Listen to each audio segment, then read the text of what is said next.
up, guys? How's it going? How's it, fellas? Hello. How's it, boys? Lekker, lekker. I just want to start this show off by officially announcing that we are, as of yesterday, finally an international podcast. That we are. We've gone We can now international. officially call ourselves that. That we may do so. And on that note, Keegan, Cooks and I also decided that you're going to have to do this entire show in Dutch for us. Oh, Jesus. Okay. Ons kan maar 'n bietjie Afrikaans praat as jy wil. Just to mix things up a little bit, We're giving you a Otherwise, month. how's actually, things and then going? Sorry there, Cooks. So we're giving you a month, and then you're gonna do it in Dutch. We'll be kind to you. We'll give you a month. Fair enough, fair enough. Okay, a month after my 10 days quarantine, please. Okay. I'm not allowed to mix with Dutch people yet. So Yeah, but that gives you more time to learn now on your own. I've got to know if I can. The only Dutch I'm hearing at the moment is the TV channels. Do they at least give you some subtitles? Most of them do. The news doesn't, but I spent it's weird, like the different dialects. Like some of the people you can understand the whole conversation, and then you get like a random person and you swear it's not Dutch that they're speaking because you can't understand a goddamn thing. Sorry, let me just see here. Otherwise, Cook, how are you doing, buddy?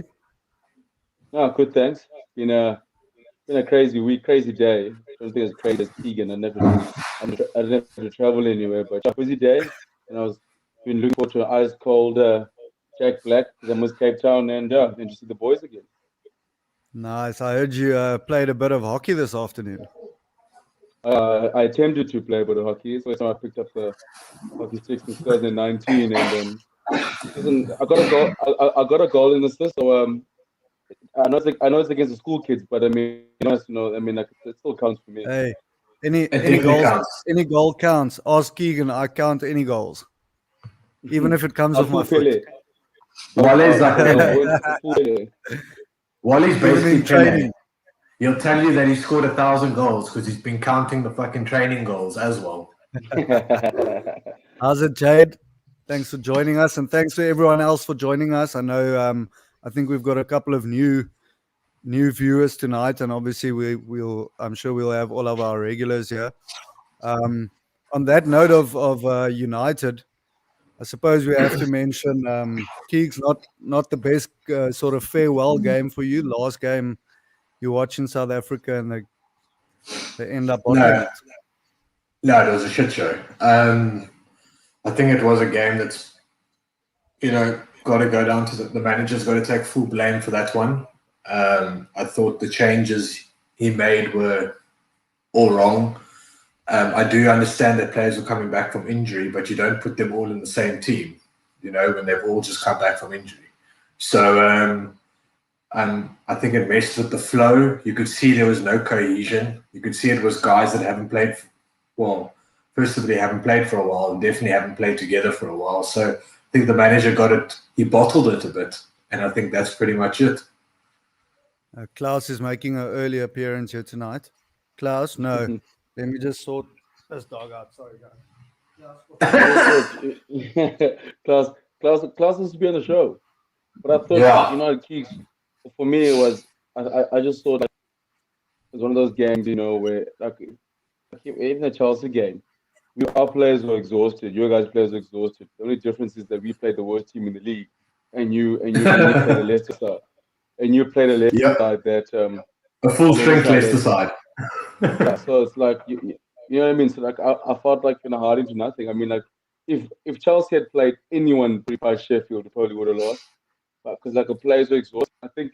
I don't know. Like you watch some of the games this weekend, and you can tell the players going into the national break, they're on their last leg. Like you could tell, like an Oxa buggered you. And like you said, it makes a massive difference for someone like Leicester coming off no European football, full week off, and you guys, you played on a Thursday, Chelsea played on a Wednesday, but obviously, like, you weren't great, and I just thought you know what?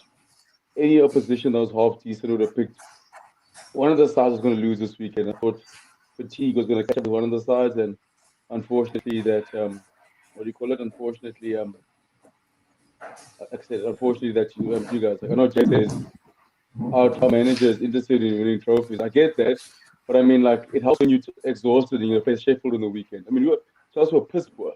Just that you play Sheffield, we can't buy a goal. So I mean, you guys run into Leicester City, unfortunately. I think what annoyed me a little bit about the United game was, as much as I'm pinning it on Ollie, I think, and I totally agree with you.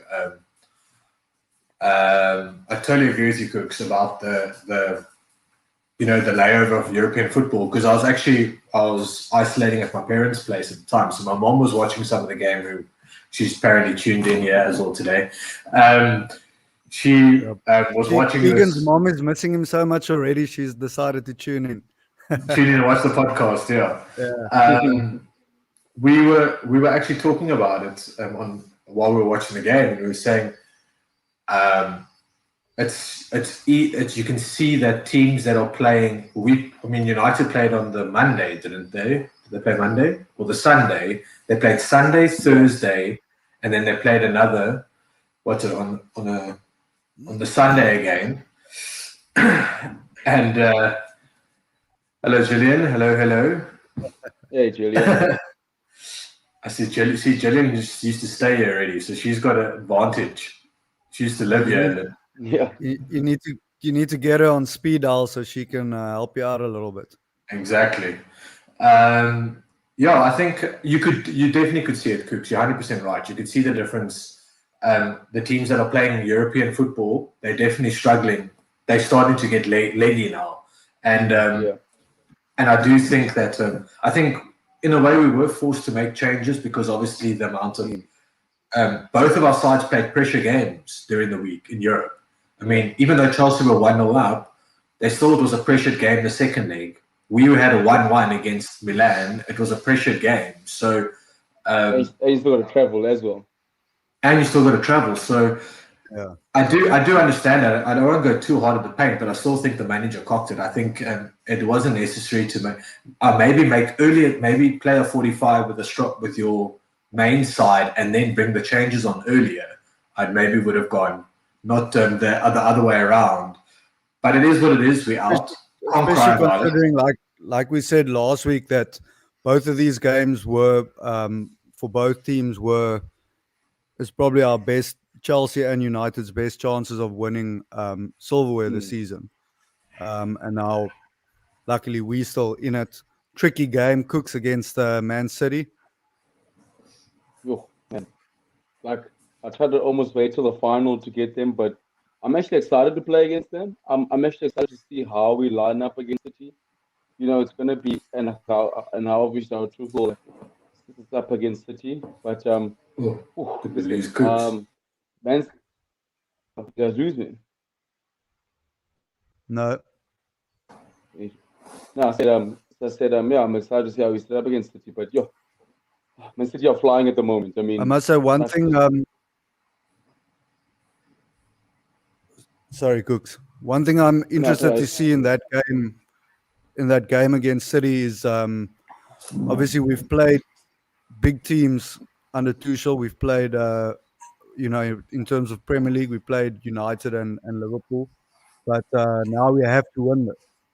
So we're going to have to. We're going to have to somewhere start scoring more goals more regularly, because even though this weekend was a win and it was 2-0, it wasn't that comfortable at all. 100%. Like, we're just not scoring goals, and I'm nervous because the last time we played City, that's under Frank Lampard, and we're in that rut.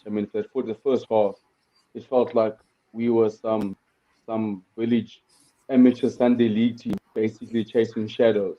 And when Man City can make you feel like that at the best of times, but it just felt like our players were just like streets behind these dogs. So I'm excited to see how we set up now and how we look. But I think how you guys are playing now. Cooks. I think how you guys are playing now might suit it a little bit better, because Tuchel is playing a bit of a counter-attacking game, at times. Yeah. So, Yeah.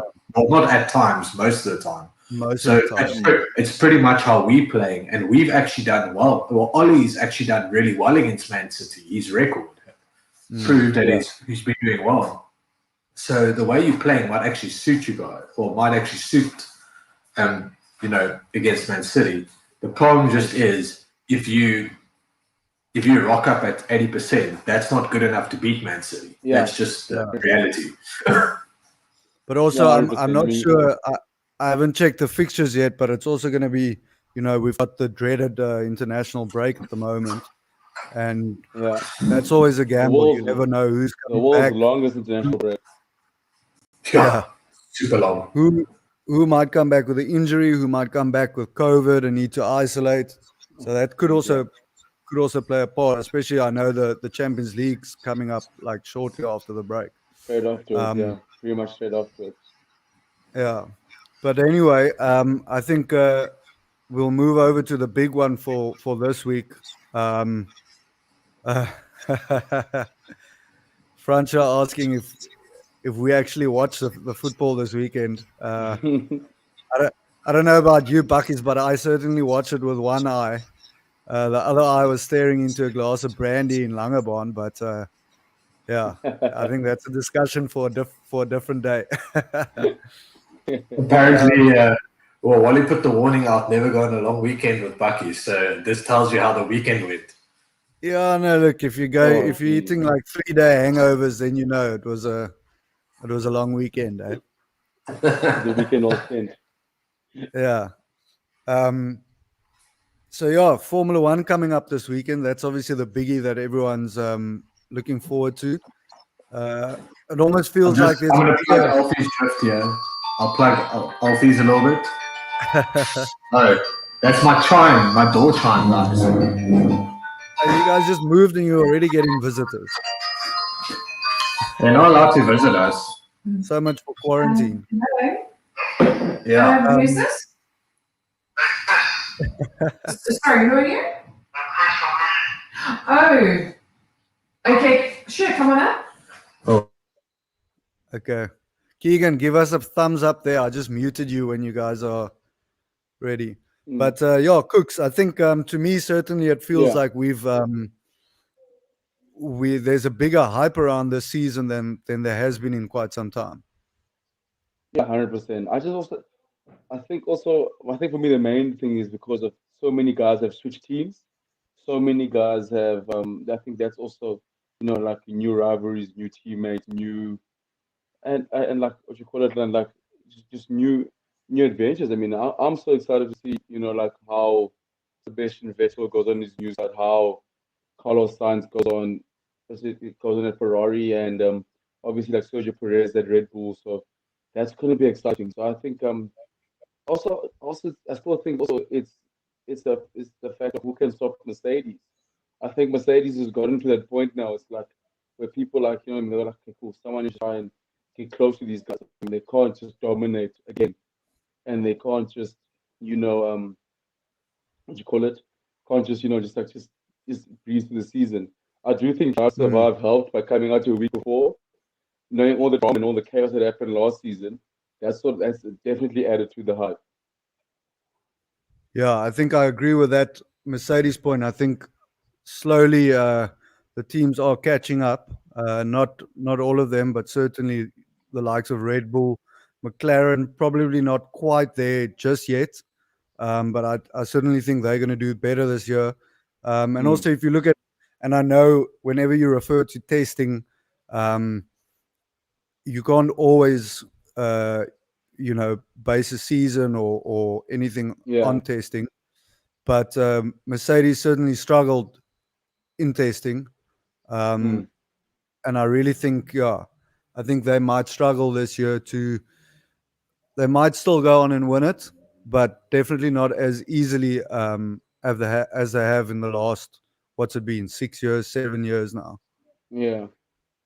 No, I agree with you. They're struggling in testing, but I still think Mercedes' greatest trait is that like they don't make routine errors as often as other sides do, especially in season. They don't make costly mistakes. One thing about Lewis Hamilton, especially Lewis Hamilton, is when someone, for example, if you ever notice, if someone is leading or they make a massive mistake, and if someone blows their tire or the team has that decision, who's the guy that always capitalizes? Always Lewis Hamilton. You Yeah. always come out of the rubble and somehow they'll start off at sixth, and then as chaos happens and there's rain and people are crashing. Who's the guy that comes out of the flipping shadows, wins again? Lewis Hamilton. Mm. So I think with Even Mercedes, if you get if they get a sneaky safety car or whatever, they always seem to just go into the no, pits at the 100%. right.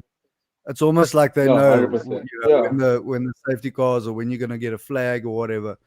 100%. Yeah. It's crazy. And Yeah. you're correct in saying to do that, you need to be so consistent and you really need to know what you're doing. Sorry, let me just check what Keegan's saying here. Okay, Keegan will join us in a bit. But then, All right, let's see what Bucky has to say. Yeah, Hmm? Lando, Sonda, Alonso, Perez, Vettel are my drivers to watch this season. Yeah, so Bucky's. We'll get to all of that still. One thing I'm very excited about before we get to that is, and probably it's a difficult one, but having a Schumacher back on track is certainly something that I look forward to. Unfortunately for him, I think he's in for a very tough time this season with that Haas car. But always good to have a Schumacher back. 100%. So good. And the thing is, and the fact that he's talented, not just he's not just there because of his name. I mean, you look at him, he's won in Formula 2, he's won in all the divisions he's come from. So it's not like he's just being propelled like, Schumacher and sell a few t-shirts, sell a few merchandise. Well, so it's not like his dad owns one of the teams or owns 50% of the team like some of the oaks on the grid. Oh no, 100%. So excuse me. So like I'm really excited to see how Mick goes. Obviously the car will, sometimes as a driver, you're only as good as your car. So I'm excited to see how he goes. It's so frustrating because I used to really like a couple of seasons back. I really liked that Haas car.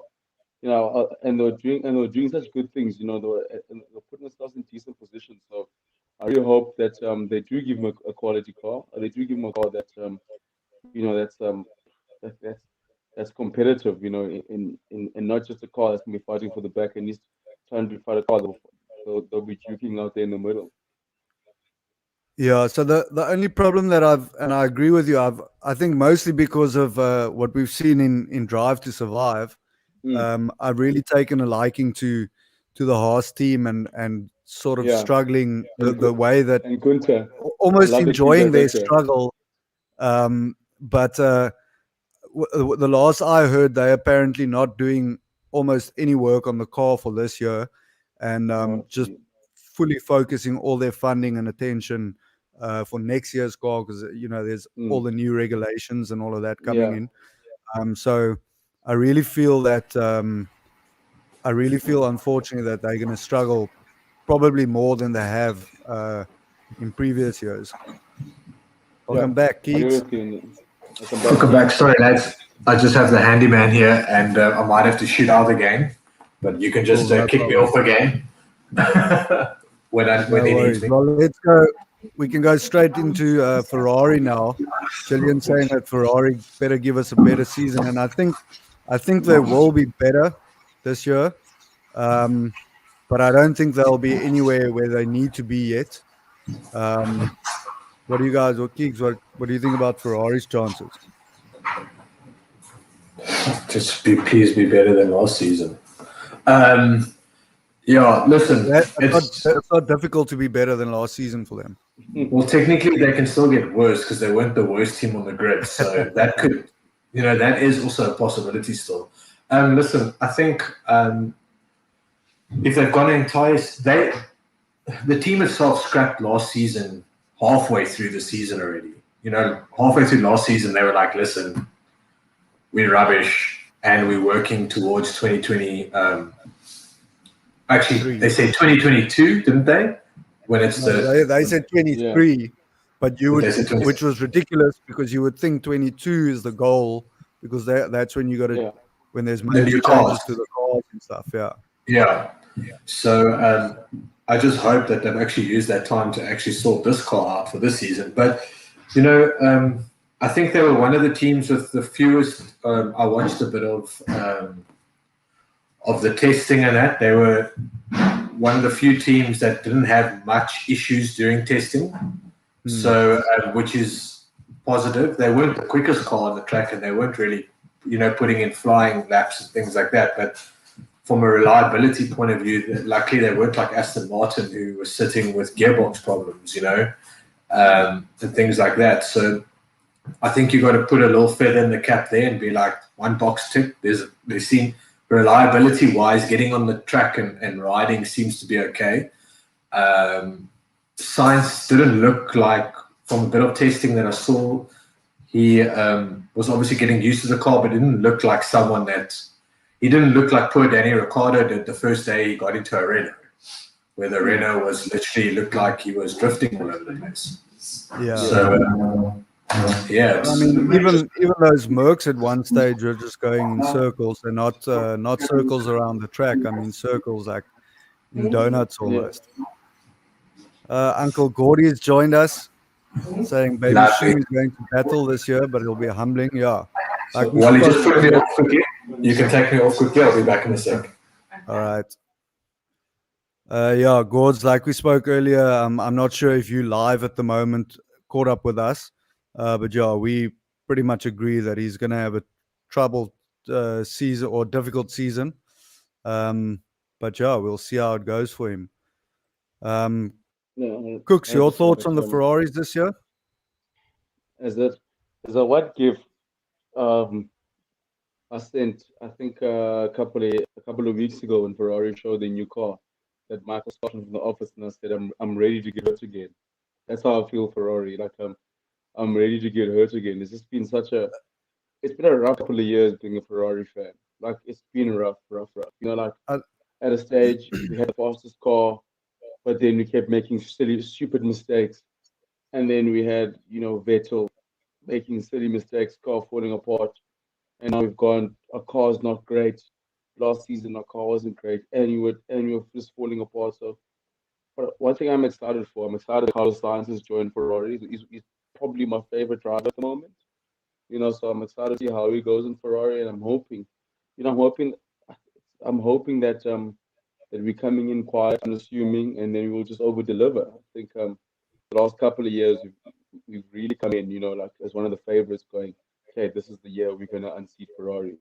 And we got two talented drivers. I mean, Charles Leclerc is very talented, and we know how good he is and how good he can be. He's shown glimpses. So, for me, I just, like I said, it's been a rough couple of years as a Ferrari fan. So, just hoping hoping that we just be better than yesterday.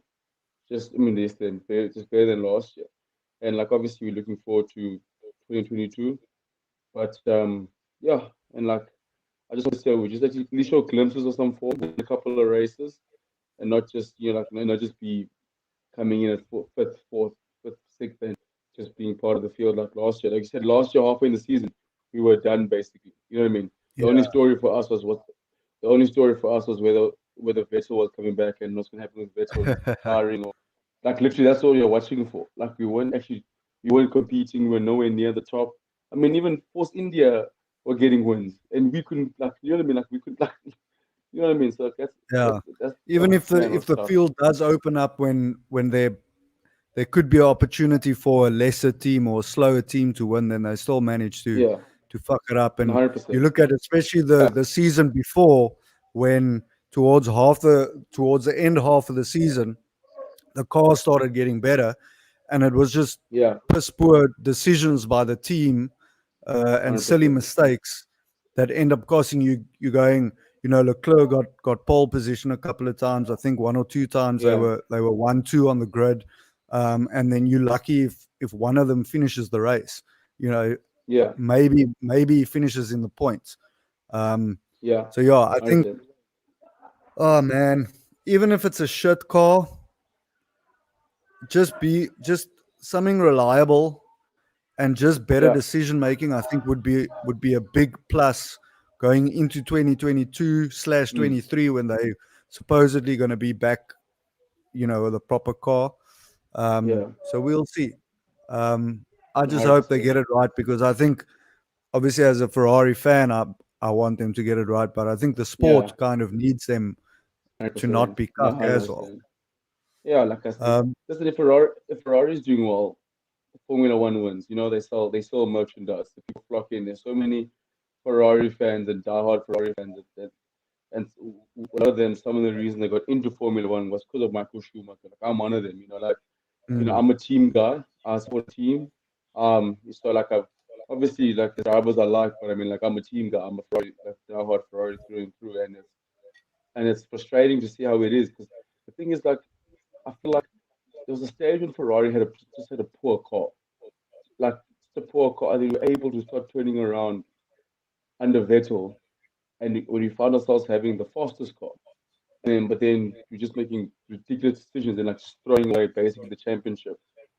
And like now we've like gone back at full circle to having a shitty car, and then it's like, okay, cool. Are we gonna is Carlos Sainz and Charles Leclerc just here to pass the time, or like you know what I mean? Like, are they just here to like stepping stones until we find someone, or because I mm. really hope that like the Ferrari grows with Charles Leclerc, and not. I don't want them to have a situation like with Red Bull and Max Verstappen where we saw like Red Bull is just max, max, max, max, max, max, max, max, whatever Max needs, he gets and max. Whereas like we at least grow Carlos Sainz and Carlos Sainz Leclerc, and yeah. Charles Leclerc, yeah. I mean Carlos The Sainz has thing with earned his right to Leclerc is, get I to mean, Ferrari. he should be around for quite a while Oh at Ferrari, because they signed him on that 5-year deal or yeah. whatever it was.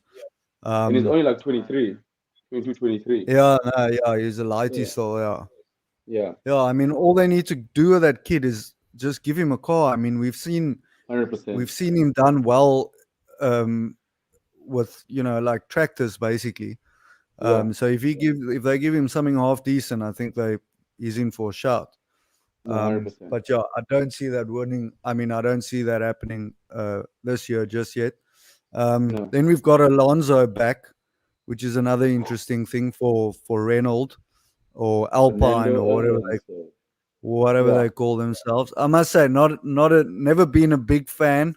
Uh, he just rubbed me off or rubbed me up the wrong way when he used to do battle against Ferrari.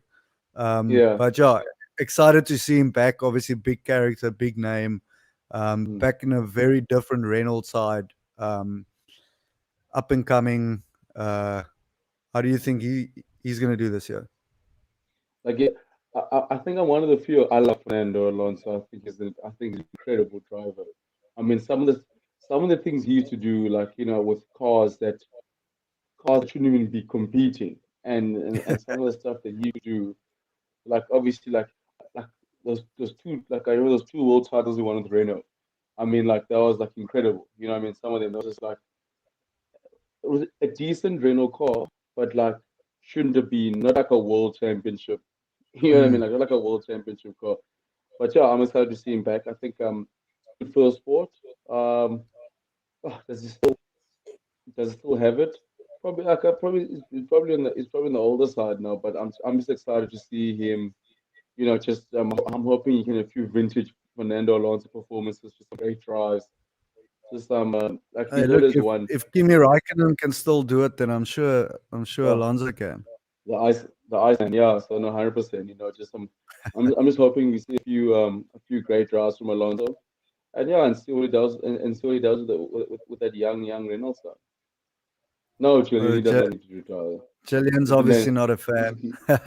he, he's got Hey, a he's got let's give him he's got another one year more or year left two. in him. Yeah, another year or two, and let's see.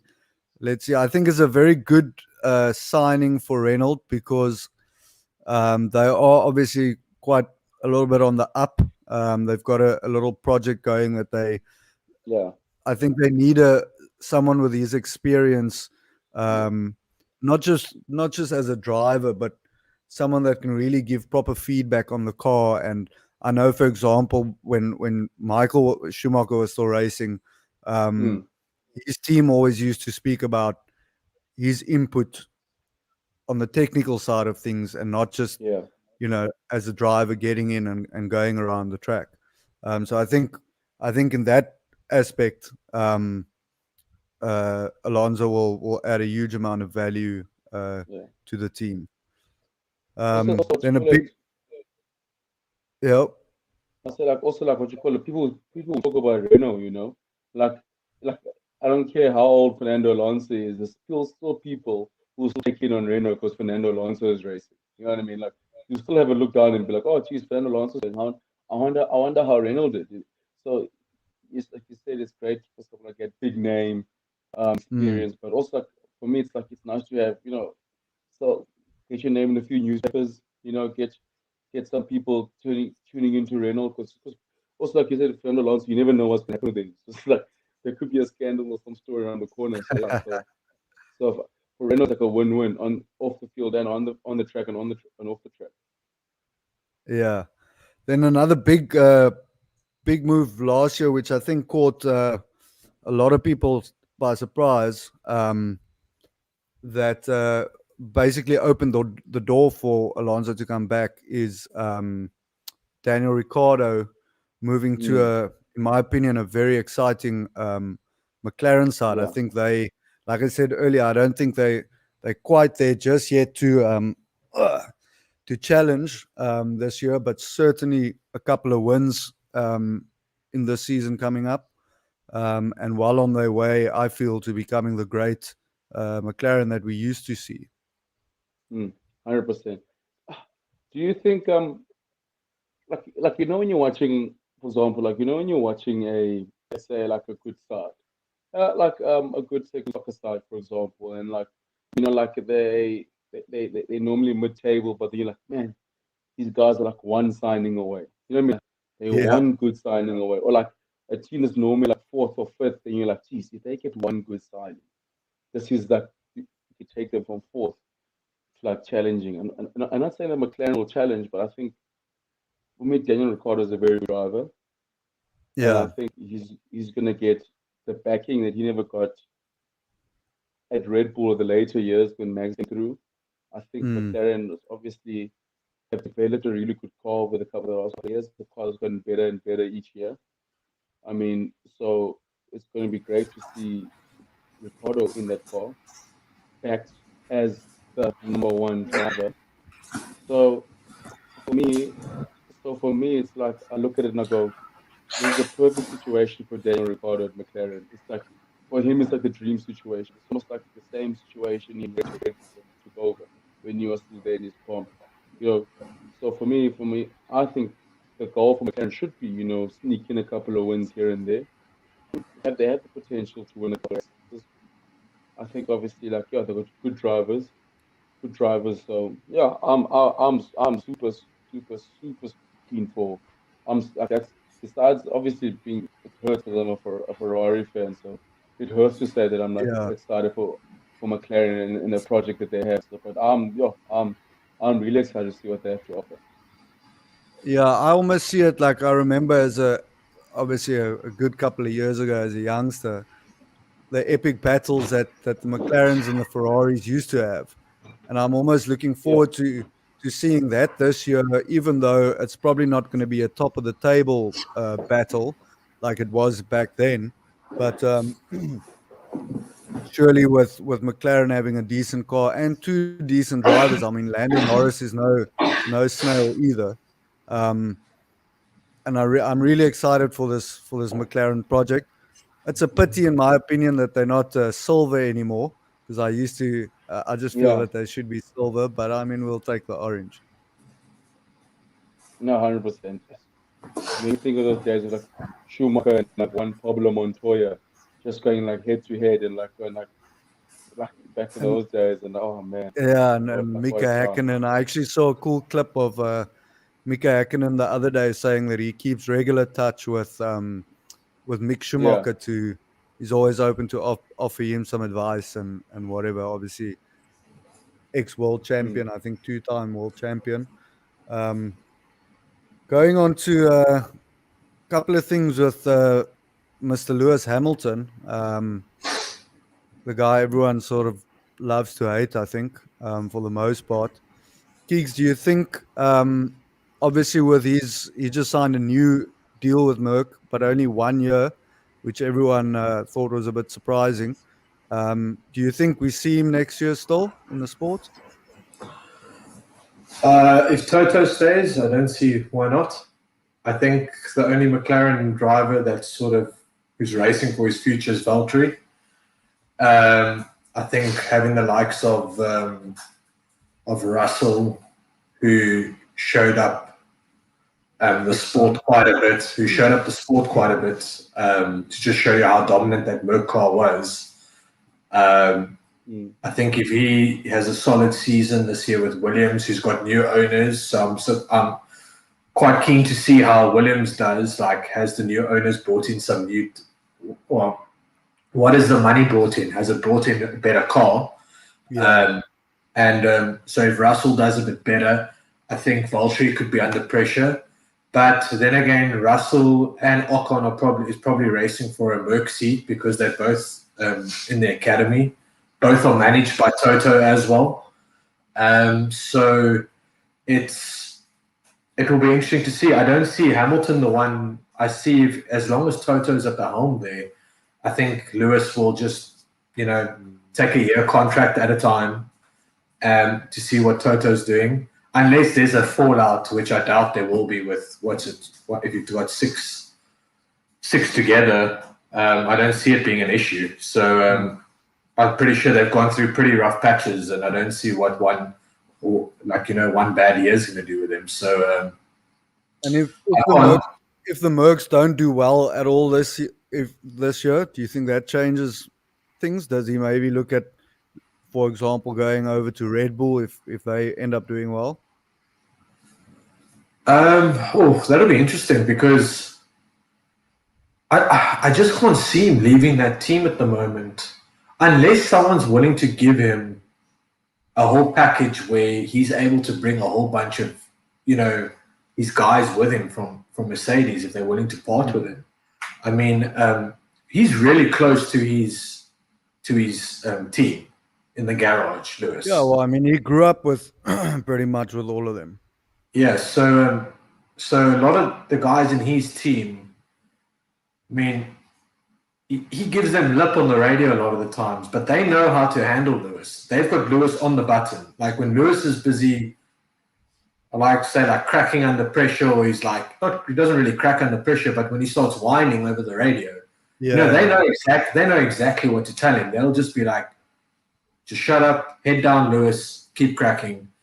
And he can moan about tires, he can moan about the car not braking, and they'll just be like, don't worry about it. You just put your head down and drive. We'll worry about it. And it works. I mean, it works as a team. So I just can't see him departing and leaving all those people behind. I just can't for another team. I just wonder if this whole 1 year thing, because now it's a 1 year contract extension, which he only signed, I think, after last season finished, if I remember correctly. And there's a lot of rumors around that this Merc just isn't going to be the same as it's been the last 6-7 years. Whether it's a lot worse or whether the other cars are just going to be so much stronger, especially the Red Bulls, maybe finally figuring out their setup a bit. I just wonder if that 1 year extension is not maybe almost a look into the future of Hamilton going like, ooh, maybe he knows something. Maybe he knows the car is not going to be where it should be. And he wants to keep his options open in case they can't fix that going into 2022. Don't you think, though, Merc can afford a bad season because of the major changes coming in 2022? They can almost put their whole, when I say a bad season, I mean, maybe not winning every goddamn race like they do. So I think they can afford. I get what you're saying. I think they can certainly afford it. I mean, they've probably been the most dominant team the world's ever seen. Not in Formula One, in all sports. So I think as a team they can, but I don't know if Hamilton's ego is going to afford that. But do you not think, obviously, with like Mercedes, it's a lot easier to be like, okay, listen, the rules change next year and the regulations change.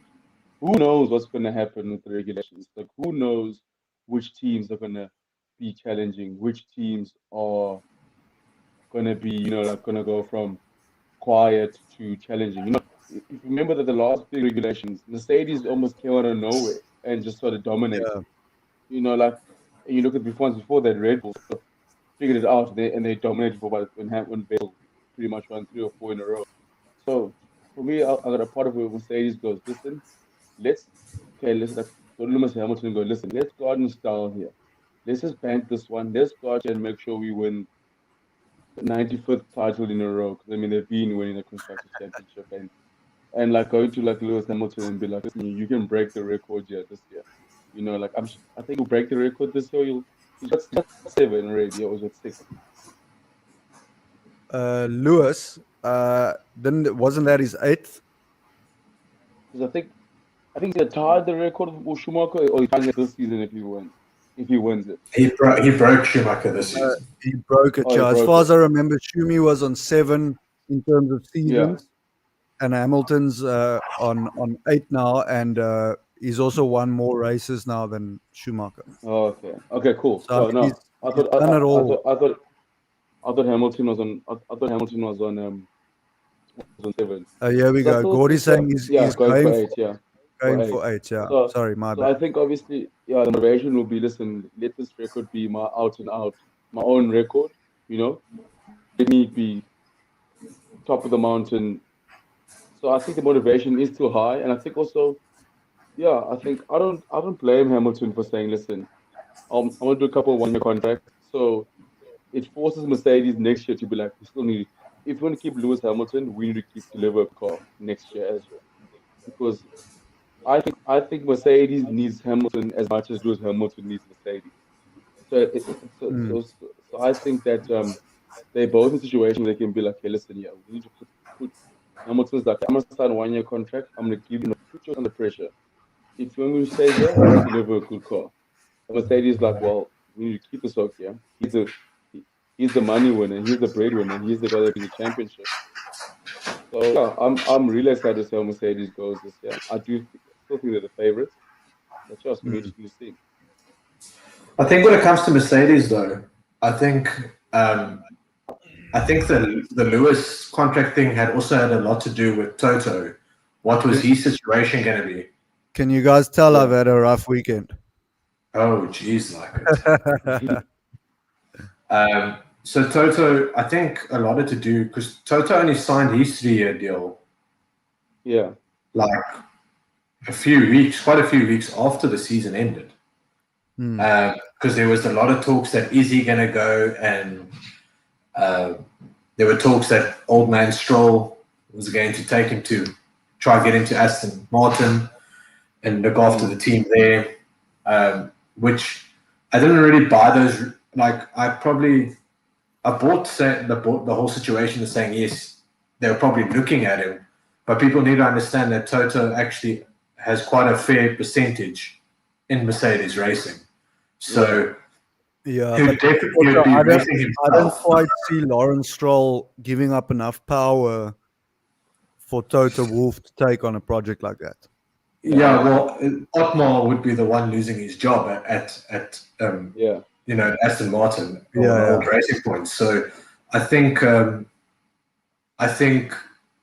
with him signing so late, I think that's also what left the Lewis contract to see maybe what Toto's doing before he decided to do something. And that's why I say I think as long as Toto is at the helm, I think we see Lewis there at Mercedes, and I do think the year you see Toto leave might be the end of Lewis Hamilton at Mercedes.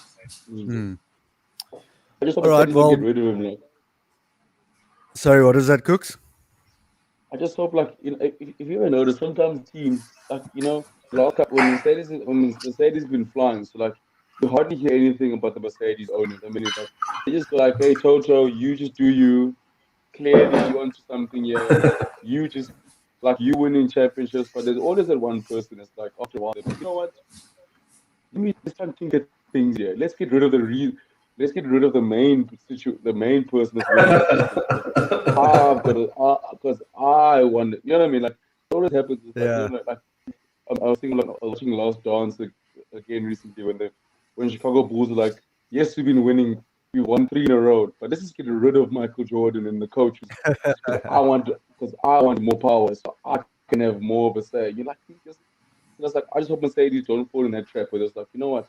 I feel like it, like, you know what I mean? Like, you lose a couple of races, you win the title by 20 points this year instead of 155. So you think, you know what? I think Toto's losing it, and then you're like, and then the guy leaves, Well- and then your dynasty just like crashes in front of But your Cooks, on the Last Dance, don't you think Toto is probably Scottie Pippen in the situation? No. Toto definitely gets I think- more credit I- than Scottie Pippen ever Yeah. got, I think, and I think he gets think paid Toto- more as well. Yeah, that's true. I think Toto's Phil Jackson, and there's that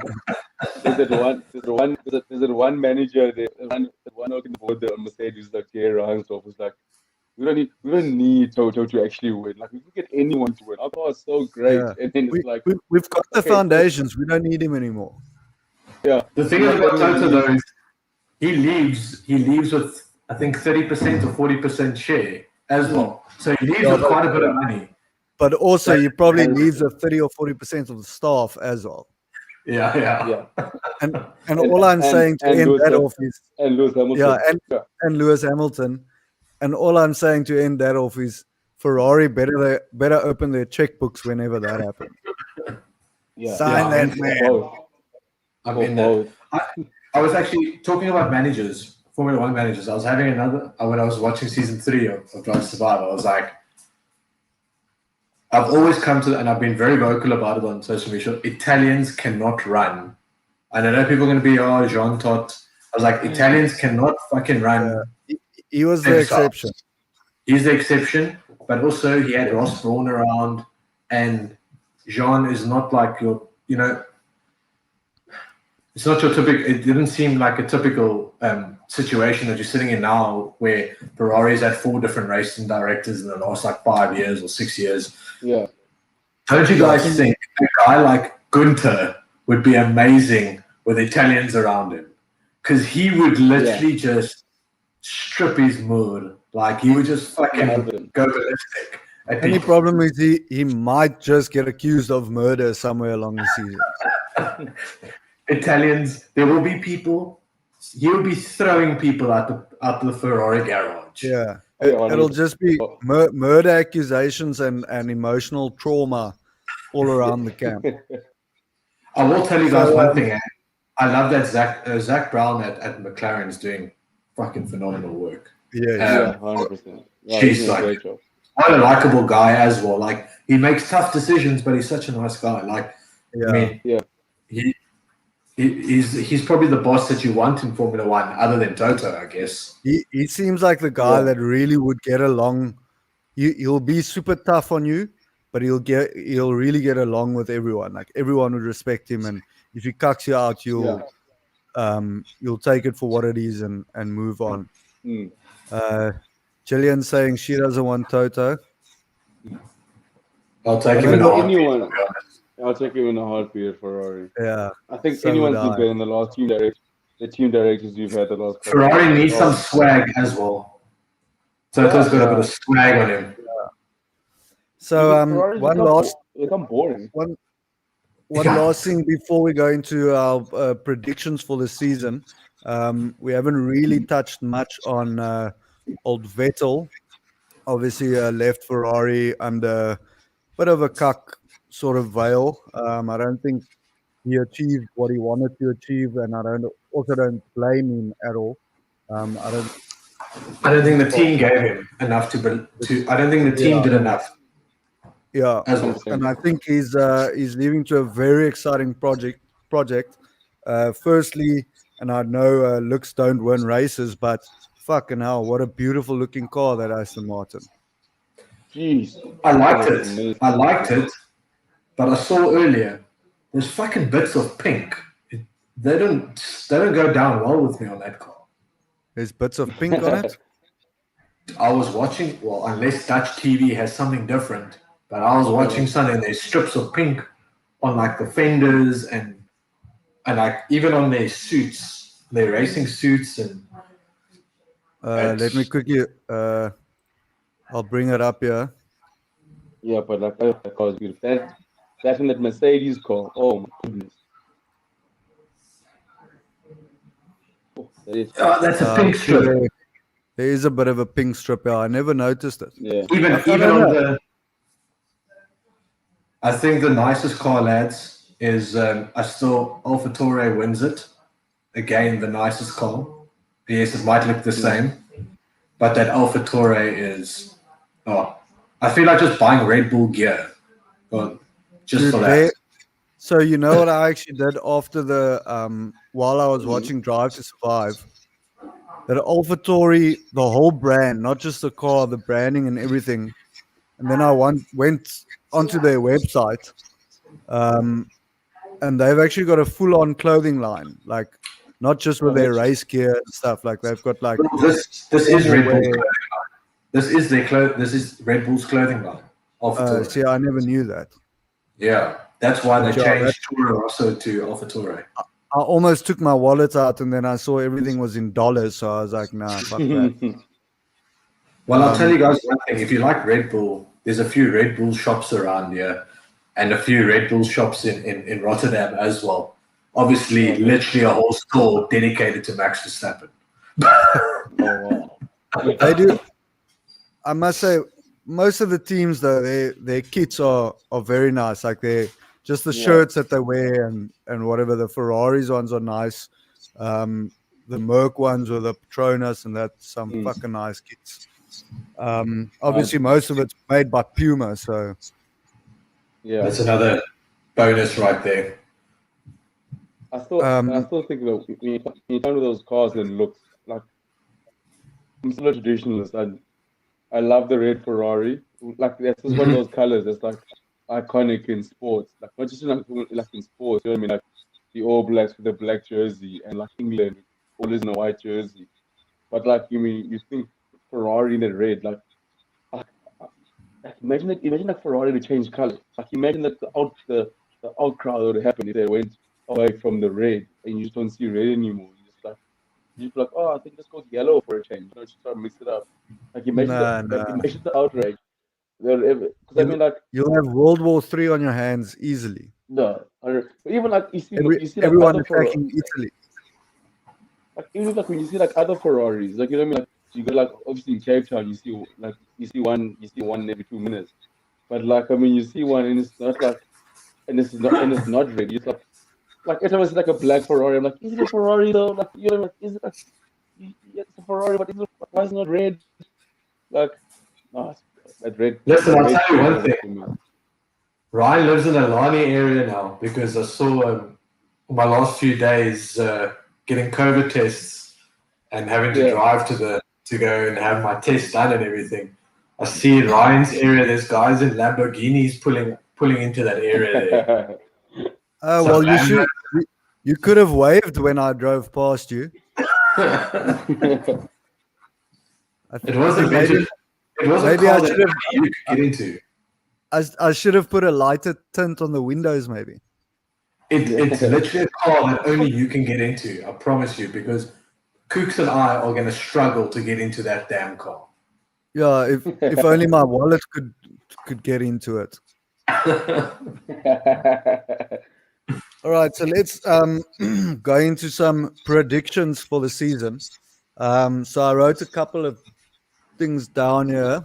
Let's start. There's a fantasy league there. We have a fantasy league going now, don't we? Yeah. So I'll show. Stop trying to do my job, Keegan. Sorry. I missed half of the show because my handyman rocked up and now I'm jumping the gun. So to those of you who didn't see on our socials earlier today, or yesterday, I think it was actually, we've got a fantasy league. You can find these. We'll post them again on all the socials, but that's the league code. Please join it. I think, Keegan, is this the first time we're doing the fantasy one? Just want to find, this is official fantasy. Yeah. Yes, that is. And this is the first time we'll be doing official fantasy. The only other fantasy stuff we've done were on Super Brew, but obviously with rugby and everything being a shit show, we haven't had a Super Brew league in a while. Yeah. But that will So come what back. we'll do is we'll get a Formula One Super Brew pool going as well. So we'll share that with you guys in the week, obviously before the weekend starts. So yeah, keep an eye out on that, and if you see it, give it a retweet or a share, and make the circle bigger. So yes, Buckies, we are doing Just Super for Brew just for you. We'll do just for Super you Brew. and Carl, Buckies. Okay, so let's get the predictions going before we wrap this up. Let's start at the bottom. So the first one I want is the bottom two teams, bottom two in the constructors championship. Cooks, start with you. Probably Williams again. Poor guys. I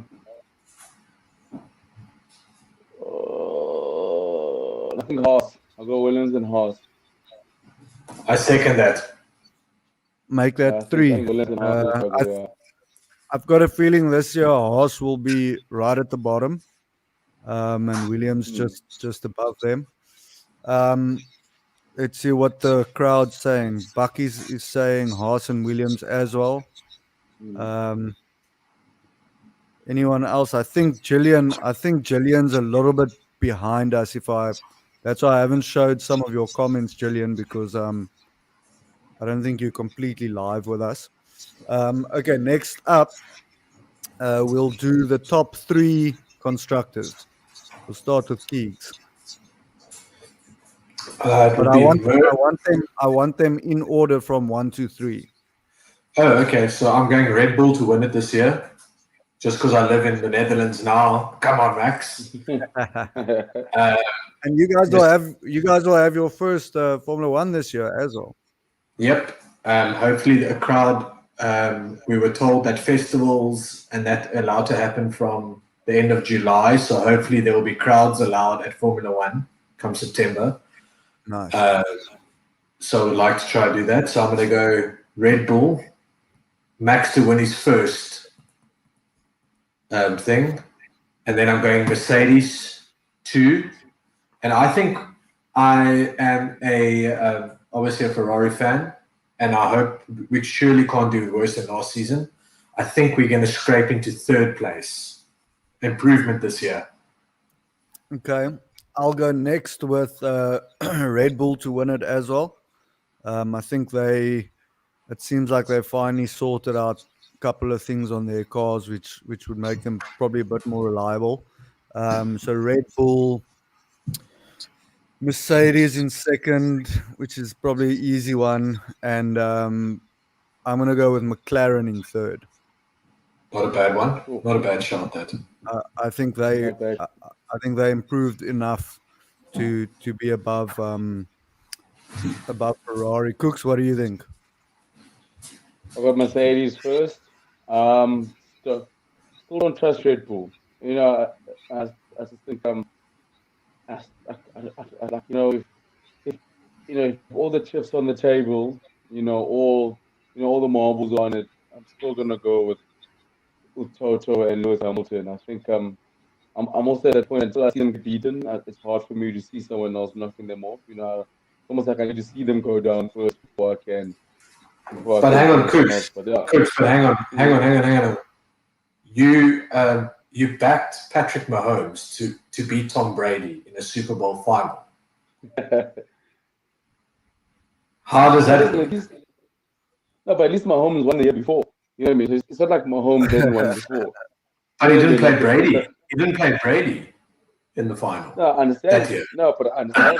That at least it won. Yeah, but now he's learned his lesson, Keeks. That's all I'm trying to get to. At least Mahomes, like he was reliable. I can still trust him. Even though he lost to Tom Brady, that's fine. But like I mean, like who knows which Max Verstappen's gonna rock up? Is it gonna be the one that cruise mode and decides that I want to try and break all the records here and try to get the fastest lap and then crash and then lose the race. But yeah, so I'm gonna go with Mercedes, Red Bull, and yeah, I think with my heart's gonna go with Ferrari at 3. Okay, cool. So let's see what I Bucky think has to say. if you're a betting man, go with Ryan's choice of number 3, McLaren, because Cooks and I are definitely going for heart overhead. Yeah. But also, if you guys lose on my bets, don't come knocking on my door. I don't really have a Lamborghini. So Bucky's is also going Mercedes, Red Bull, and McLaren. So we got at least he also agrees with me for McLaren in third. Okay, and then the big one, I want the top 4 drivers in order from 1 to 4. Cooks, what you got? Oh man, you had to go Cooks there. I've got Hamilton first.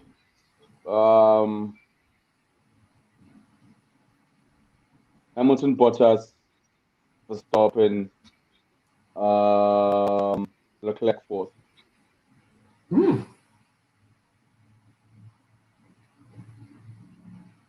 Okay. Yeah, that's my 4. I think. Sorry, what was the 4th one? I missed that now. Leclerc. Leclerc at 4th. Leclerc at 4th. I think he's gonna put Ferrari on his shoulders this year. All right, so I'll go for. I almost said Vettel, but I forgot he's no longer at Red Bull. Not number 1, not Vettel. Number 1, I'll go Max Verstappen. Number 2, I'll go Lewis Hamilton. Number 3, I will go. I want to almost say Daniel Ricciardo and then Leclerc. Oh, okay. Yeah. I think Daniel Ricciardo is probably more thinking with what I would like to see. But yeah, I'll go with that. I'll go with that top 4. Keegs. So I'm going for a Red Bull Mercedes shutout for the top 4 places. I'm going to go Verstappen to win his first crown. I'm going to go Hamilton, Bottas, and Sergio Perez. Okay. Bucky's has got Lewis Hamilton, Max Verstappen, Ricciardo, and Perez as well. Must say Perez not a bad shout. I just think in that car, I think he'll be close to Max Perez. I think he'll be pushing Max. So, yeah, 100%. Listen, Red Bull picking up Sergio Perez is outstanding. But I'm still shocked at how almost he didn't have a seat. I mean, what did he end up last year? 3rd. He ended 3rd, right? Oof. Was it 3rd or was it 4th? I don't know. But yeah, he was quite high up. He picked up a lot of points last year. Yeah, even if it was 4th. Fourth driver in the 4th best driver in the season, almost not having a seat would have been insane. And but driving a Force India car. Yeah. Well, it was half a Merc apparently, so. Yeah, still, I mean, like. It was a 2019 Merc. A 2019. They're calling it the green Merc now. Anyway, gents, it's been a pleasure. No, sorry, it was only half of the show, folks. The one thing I realized here in Holland is it's pretty much like Africa. They work on their own time here. So we got told the guy's coming today, and he did come today, fair enough, but he came on his own time. Yeah. Well, look, at least Cooks made it on time this week, so there's improvements. We slowly got a show coming on. I just need to stay a whole show. And also, at least we've got one less load shedding schedule to worry about now. Yep. Actually, it's only Cooks because I can still do it for like most of the show like last week, even though I sit in the dark. Yeah. No, I'm Yeah, the we only really one. we just got to worry about Cooks. We got to get Cooks the battery pack. Send it up to PE. No, Yeah. 100%. Sorry.